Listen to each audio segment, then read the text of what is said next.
I'm going to try and explain some more wingmaker glyphs. I've got all my cards here.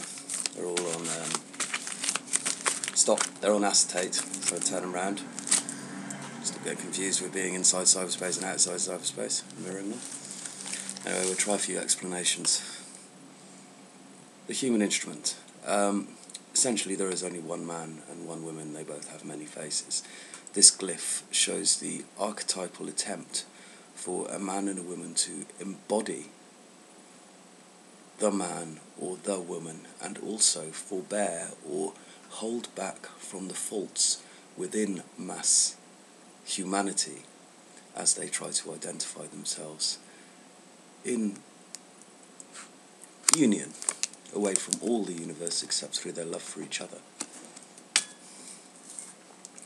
This is the atomic glyph. Although this would have made a lot of sense in the 1920s, post-splitting of the atom it became something rather diffuse and difficult to organise around. But essentially atomic. In essence, this should be moving at the same speed as our planet. And every person, the central core of their MEST bolus, should also be moving at the same speed as this. Unity. The triad. This is about the balancing of forces. The idea is to have three radically different forces which work to a single purpose. It's very unlike a tripod, which has three forces which are stable. I mean, it's a radical truth. This is just a picture of one of the walls from my house. This is a picture from the Codex Seraphini showing another type of tantric loving pair, only this time turning into a third creature of a reptile, which is essentially the same as the Chamber 4 glyph. The easterly feminine, the future. This is the sword as held by the mother, the woman and the child, and where it would bisect in DNA masculine awareness. This chamber is showing what happens to the loving aspects of awareness when hit by universal force, i.e. the part which folds with universal force, essentially the good part of you when it moves in time with the universe. This is the limbo soul. Now, not many people know this, but if a man takes his own life, a breach happens within manifestation, which means that power flows unchecked through the space he has left. Essentially, it's called limbo. It's why you get strange remnants of ghosts wandering around where suicidal souls once were. This glyph is the cure to the slowing down of that unchecked energy and turning it into something creative, so as not only to ease the limbo soul's pain, but also to prevent limbo from having any negative or damaging effects upon the living. The incarnation glyph. This glyph essentially it's a 9-month crescent, 3/4 of the way around the sun, which will always be there, and which no one should ever, ever, ever interfere with. Essentially, this is the future, this is God. Leave it alone. The mirror. This is the part, the interface, which is consciously between each of ourselves. Essentially the mirror. You can associate it with a physical mirror if you like. It'll work very well if you stick it to one. The inner portal. If you imagine the DNA for a human body, we have DNA for everything, but we do not have DNA for the holes. We don't have DNA for the sphincters between your stomach and your duodenum. We don't have DNA for holes. They are gaps within the DNA. Essentially, this is the part of an individual person which penetrates himself within himself and essentially makes way for the blood to keep on pumping. The mother. This glyph is very, very paradoxical, because the mother, through the course of our universe, including after the invention of time travel and the retrieval of extinct species, will take on new forms, but best to just put this one with the mother existent.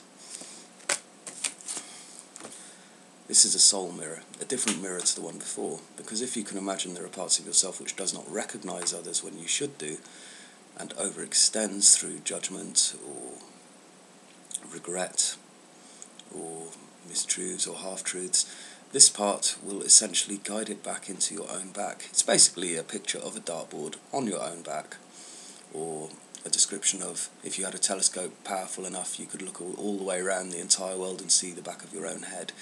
This is what this glyph is. It's there to catch your negative energy within your own form so you can stay undividuated. Planes and spindles.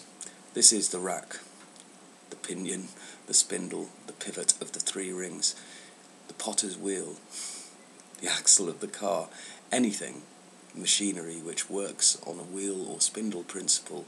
This is the spirit which is contained within the centre, essentially guiding technology towards a future focus.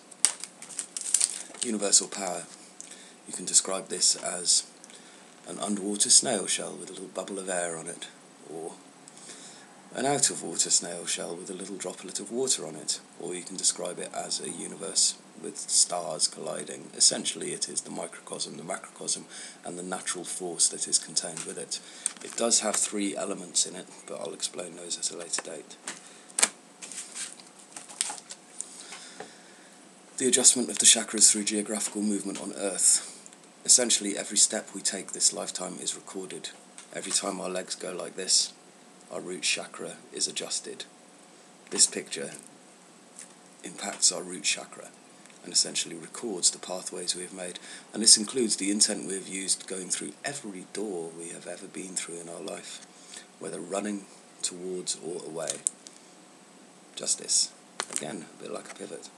Some scales there, and some legs, and bollocks. The nanosecond past and nanosecond present, nanosecond future, and the divide between. This isn't an attempt to lock certain people in the past so they have no power. It's more of an attempt to augment the flow of manifestation so that those who are controlled by their past and social conditioning have no effect within manifestation. So it's not a punishment, it's more of a proper place to put some appropriate division. The boomerang glyph, or the ring.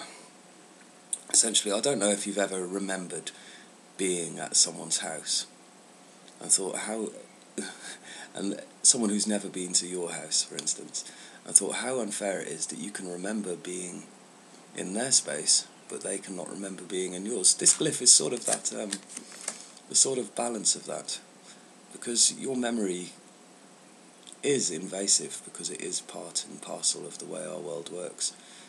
This is just an example that the unseen of others is diametrically balanced with the known of our experience. I don't know if I explained that very well, but I assure you it's a ring. I call this one Quetzalcoatl, but essentially if you imagine the evolution of the computer and cyberspace and the being within cyberspace, this creature would be coming from the future and essentially guiding it as it moves. Folding of power again, much like the other one, only instead of showing power which moves with the universe when it is exposed, it shows the aspects of personal awareness which are destroyed as a matter of course by universal goodness as it flows in our universe, or even just universal power as it seeks to evolve and to flay the chaff from the bone. Another portal glyph. Different to Chamber 10, the red spike one, this one is the external portal, and essentially where we combine with others, interfere with others, or are interfered with in the physical world. This is not vital to an individual's life. Ask any monk.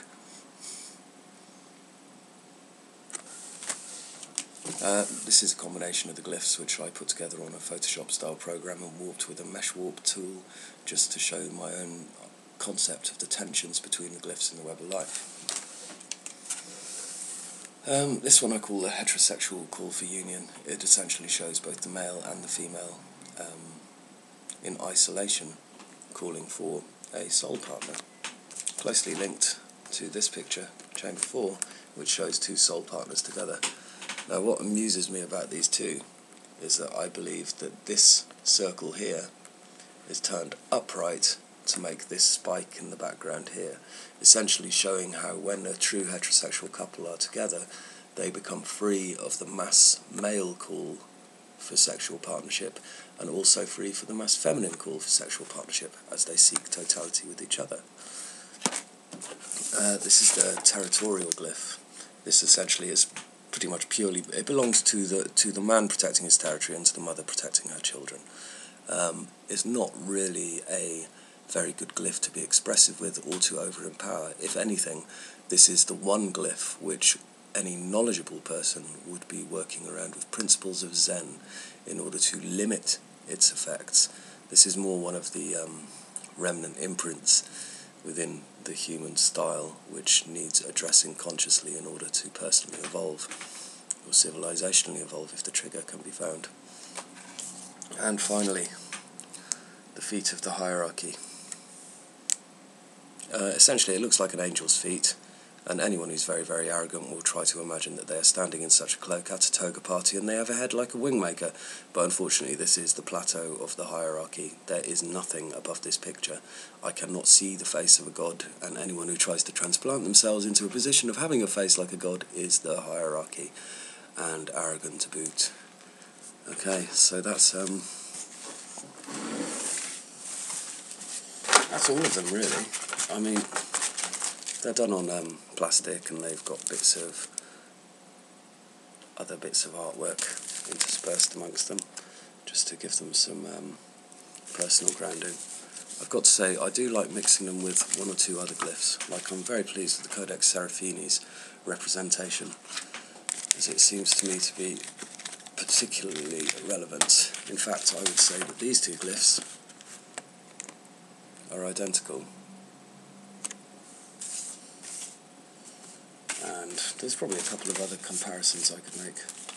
I would say that this glyph impacts this glyph, like so, in order for us all to reap our own justice. See? Nice and simple. Nice colour work too.